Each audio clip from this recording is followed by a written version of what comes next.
from Life Fitness Management. Today, I'm looking forward to this conversation. I've been talking a lot about coaching, motivating, and discipline. And I happen to have at my disposal somebody who's made a profession for a long time doing all of those things. This is Toby Eriks. He's coming in. He's going to talk to me a little bit. I'm looking forward to hearing what he has to say on those topics and probably a lot of other stuff that we get into. Give me a little background on why I would want to talk to you about discipline, motivation. Well, I was a teacher for 15 years in the public school system, and during that 15 years, and a few years before that, I did a lot of coaching. I guess I coached in the system for 20 years in football, basketball, and baseball. Was blessed to be on a lot of state championship teams. We were able to win back-to-back championships in baseball. We were able to in basketball. We won one state championship and went to College Park and played Dunbar, who was ranked at number 14 in the country at the time, and they we were undefeated at the time, and they sort of made us 25-1 in a hurry. In football, Jack Gilmore was the head coach at Allegheny, and we were able to win 3 state championships. I was part of a staff with Jim Rafosco, I've taken a lot of the things that I teach and put in my coaching from Jim Rafosco. He was one of the smartest tactical guys during the game I've ever seen. What's something that you take away from in reference to his interaction with people and people that he's coaching and motivating, and also working with? Well, I can tell you, Jim, and I worked with Jim for about 8 or 9 years, and Jim was never my friend. But I would go in and just listen to him. He would draw up lesson plans, his game plans, and I would take the game plans. He'd go throw them in the garbage. I'd pick them up. But I think tactically he was the best coach I've ever seen in any sport. But also, he could tell a group of kids and look them in the eye and say, "Hey, we're going to win a state championship," and he'd start in the spring, and this is how we're going to do it. He set up the guidelines for the weight room. He said, "I need 13 guys in this room that can bench press 250. He'd set the limit for every weight, and he had T-shirts for those guys, but he set up the expectations, and those kids believed him. We won a state championship in 1980, went undefeated, and 3 of those games we won in overtime. Wow. Yeah, And that just tells you, he could go into halftime and he'd talk to a group of kids and he'd say, "We're going to change this blocking scheme, we're going to block it this way," and the kids would go out and do it. Now, if you ever coached to take a group of high school kids and go in and make adjustments at halftime and they go out and do it. So that's groundwork laid, and I have done coaching, and I coach every day, honestly, and it was one of the reasons I wanted to talk to you specifically, because we stepping away from the sport and talking about coaching people in health and fitness, Right. but it's a parallel. Right. We have a lot of clients. I actually had Greg Ortman, the golf pro, sat down with me a couple weeks ago. We chatted a little bit. But, talking about motivating people to be healthy is difficult to do, right? It's hard to do that. But honestly, motivating and coaching only gets you so far. Like, you can have that inspirational halftime conversation, but if you don't lay the groundwork and you don't have the kids who are disciplined, did all the work prior to, and that's one of the reasons why I wanted to talk to you, because I know, jumping around in topics a little bit, you started into a game that's pretty frustrating, right? Yeah. You just started golfing pretty regular lately, This is my 3rd year of golfing. Yeah. So that's very, very young in the golf world, because years and years. Yeah. But the reason I bring it up is whenever I know, in reference to what you do and how you go about motivation and how you go about, but more importantly, how you go about with discipline, I see you in here hitting balls. How many balls you hit?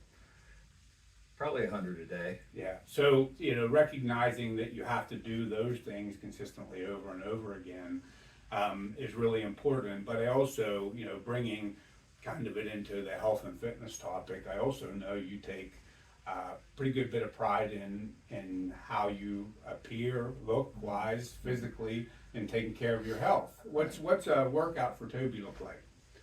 Well, as I've aged, I've changed my workouts. Mm-hmm. I think at one time I was probably doing consistently 5 days a week. Mm-hmm. And when I was younger, when I was in my 30s and my 40s, and then in my 50s, I started to realize that you have to listen to your body. Mm-hmm. And listening to my body is when you get up in the morning, how do you feel? Now, anybody that's going to start on a routine, those first 2 weeks are going to be difficult. You're going to get out of bed and you're going to feel like somebody beat you up every day. Right. But the thing I tell people, and I even talk to people in here because I've been here long enough. Yeah. How many years you been here? A while. A while. It's plus 10, right? Yeah. Oh, I'd say somewhere between 12 and 15. Yeah. Maybe. I'm pretty sure it's real early on since we started. I mean, you've Yeah. been here a long time.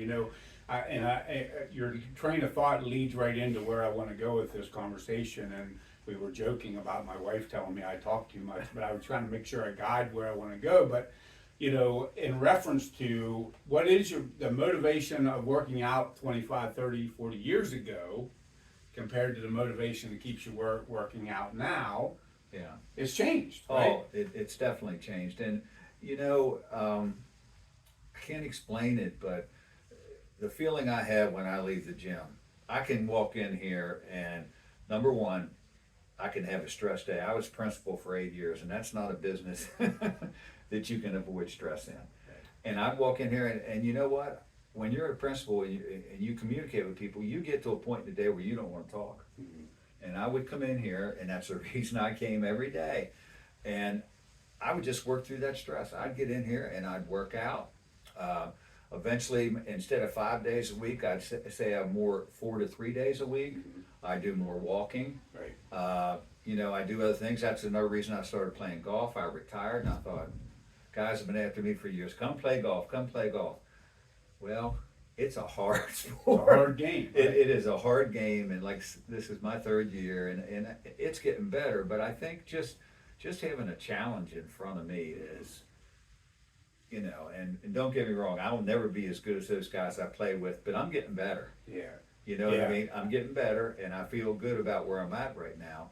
But it's all about, I think, challenging yourself and just wanting to be a certain way. I think part of it was my dad was a good role model. He played softball, all summer long. He was always, athletically fit. He was a great athlete in high school, and he was a role model. He'd take us to all the games.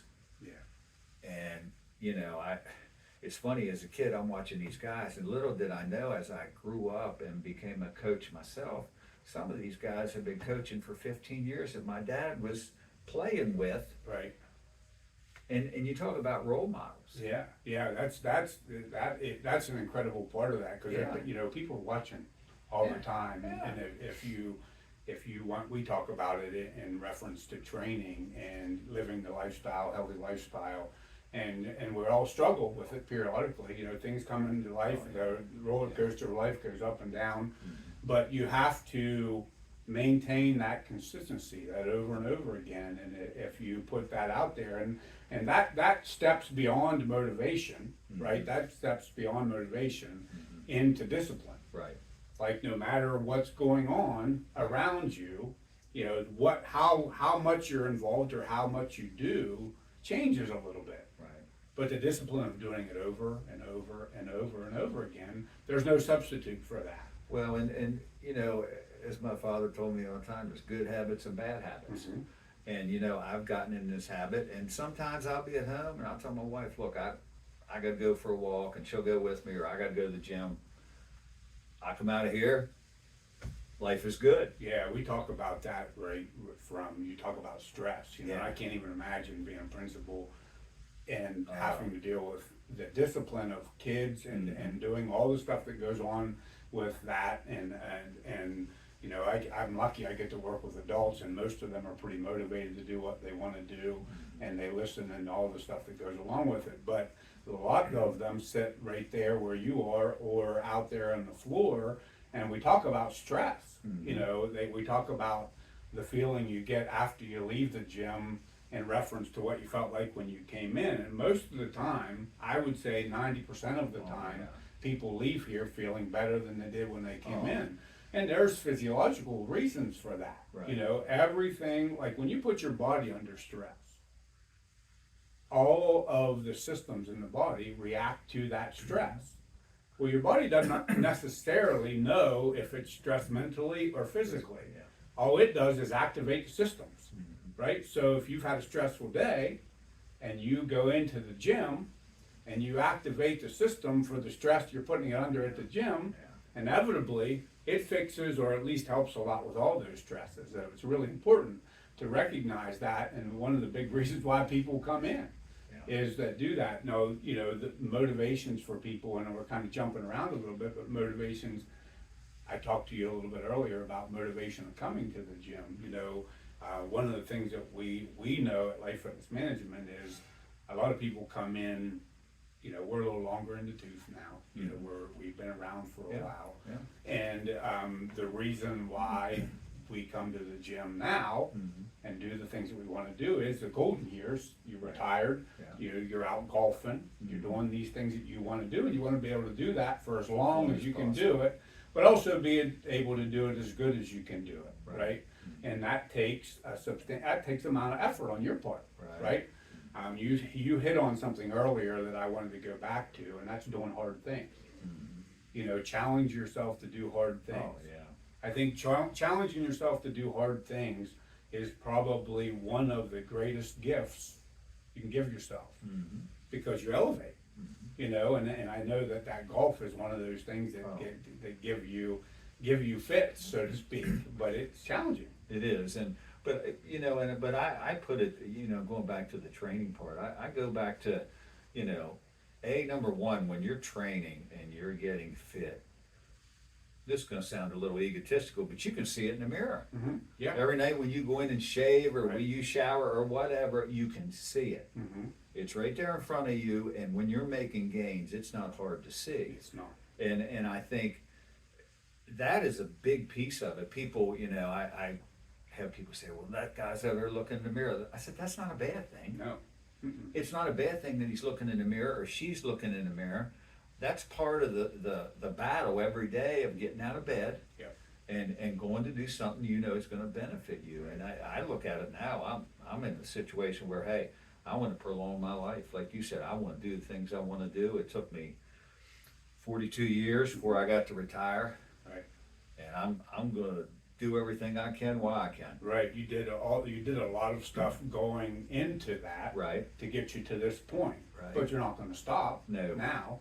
No. You know, the fact that, like you're talking about looking in the mirror, you know, I think, you know, you can look in the mirror at the aesthetics, right? You can look and see your waistline's a little thinner, maybe you got a little bit of muscle showing up, and those things feel really good. But more importantly than that, you can look in the mirror and know yesterday you worked and done the things that you needed to do, and you look in the mirror in the morning and you know you're going to get up and you're going to go and do the things you need to do that day. And that's that accountability. Right. Not only accountability to the people around you, like I coach people, I work with people on the floor, and they make their appointment because they know I'm waiting. And a lot of times they wouldn't come in if I wasn't waiting for them. And they know that ahead of time. They talk about it all the time with me. Right. They're like, listen, I won't miss an appointment with you, but I'll miss an appointment with me because other things get in the way. So what they've done is they've hedged their bet with the discipline. But what they also do is when they look in that mirror after the workout in the locker room when they're showering and doing that stuff is they look at the mirror and say, I made it in here today. I did something in reference to my health that I can be proud of doing, and I contributed to my health and fitness at that point. And so those looks in the mirror, I think, go far beyond not just the aesthetics part of it, but actually knowing, you know, we talk about this, and this is a little bit of a kind of a chicken crossing the road, But most people in health and fitness recognize we keep it really simple at Life Fitness Management. They recognize what they're supposed to do. Right. They recognize what they should be doing consistently. Mhm. The problem lies in the fact that they don't stay with them. Right. They don't have they're not disciplined enough at this point to consistently do those simple things. We keep it simple. We want to make sure that people, we push, we pull, we squat, we twist, right? We make sure we push against resistance. We want to do that, 2-3 times a week minimum, right? We also move regularly, like you were talking about walking. All of those things we know are beneficial. We have to teach people very few things here. Most people know what they need to do when they come in. I mean, if somebody rolls out of the gym and they whip into Dairy Queen for a shake or a sundae with extra nuts every time they leave the gym, they recognize that that isn't necessarily the best approach, right? Right. So what we have to do is we just have to remind them that all the work that you put in, you leave the gym, you leave that part, that work doesn't stop. No. It's that discipline, it's that consistency, it's that motivation that you've got to carry over, Right. over and over again. And I'm not going to continue to go on. I brought you in the first time. I love to sit down and talk to you again, but talking to you a little bit about motivation, Right. and we didn't hit on a lot about motivation, and because it was more of discipline. Discipline in waking up and looking in the mirror and recognizing that you're going to do the things that you need to do that day, whether it be in reference to work, whether it be reference to fitness, whether it be reference to coaching, whatever it is. You even talked about the kids. Right. They're disciplined to do the things that they need to do, but they need to have a plan. Right. And whenever you were looking for a plan to golf, I know you worked with Greg a little bit, Yeah. right? Worked So with Greg a lot. Yeah, so you went to a coach. Oh, yeah. Right? Oh, definitely. When you went to that coach, you didn't leave that coach and go do all the stuff you did before. You went and did the stuff the coach told you to do. Exactly. And you did it over and over again, Right. consistently, over and over again. And then whenever you need a refresher, you go back to the coach and you do that thing again. And that's the discipline we're talking about. Right. We all have the ability to do, but we also all need a little motivation, Right. right? We all can use a little bit of motivation to tap into that discipline that keeps you going consistently. And you've been doing the workout thing, the exercise thing for how many years? You want to tell? How many years? Well, it actually started when I was really to get into it when I was about 35. Okay. Yeah. And I've been doing it since then. And I think one of the things about here in this particular gym is I think, and this is not for me, but it just shows the difference in people. The group sessions are fantastic that you do with people. You get 3 or 4 people in a group and you talk about accountability to the other people that come all the time. And I think those are fantastic. You can see them having a good time and pushing each other. And that is a big motivator. And the other thing is you meet new people. Right. Yeah. And and like I said, I don't know that that's for everybody. It's not something I'd like to do, but you can see it. It works. And the other thing is that's great around here, I can go to you or one of your trainers and ask a question about this or that. And if I had a nickel for every time I've come to you or my wife's come to you with a question, I'd be a millionaire by now. Well, that's the whole process of that. Yeah. And those are multiple points that I want to get across in reference to this. We all waver in our motivation. We all waver in our discipline, right? But when you're in a situation like that and you need a little bit of help, asking somebody, just like having you come and talk, Yeah. people are tired of hearing, I believe, people have heard me over and over talk the message of health and fitness and life coaching and all the stuff that goes along with it. But what I recognized not too long ago, honestly, is coaching, educating, motivating, they're all parallel. Whether it be in life, whether it be in school, whether it be in fitness, whether it be in work, environment, it's the same. Right. It parallels. And whenever you need a little tap, when you need a little bit of a nudge, you go to somebody and you get a little bit of a nudge. And then you put the discipline in place and start doing the things that they told you to do consistently over and over again. That's the key. Right. You know, that's the key to it all. And I'm sure like you, my dad provided plenty of discipline. Absolutely, yeah. My dad, I don't have the picture, you can't see it, but I can see it. He's standing up there looking over me up Yeah. here, and I've been blessed like yourself. Oh, man. I had a man in my life who every day woke up, put his 2 feet on the floor, and decided he was going to do the best he could do that day. And when he went to bed, some days he didn't feel like it. Looked in the mirror, and I seen him over and over and over. And it didn't matter what he had. He could have the absolute worst possible job you could think of doing that day, and he knew it. But he went out there and he gave it everything he had, and he worked at it as hard as he could. And those types of lessons, Mm-hmm. you know, they're consistent. But what we have luckily here, and I do think that we can take a little bit of credit, like Lisa and I and the staff, but honestly, we have a group of people going back to that community thing and trying to wrap it all up and bring it all together in a like nice little box. When you talk about getting motivated and you talk about discipline and you talk about ships or people in a facility raising each other up, you know, we're talking about the Sure. groups. Yeah. You put yourself in a group of people that are all pushing or rowing in the same direction. Yeah.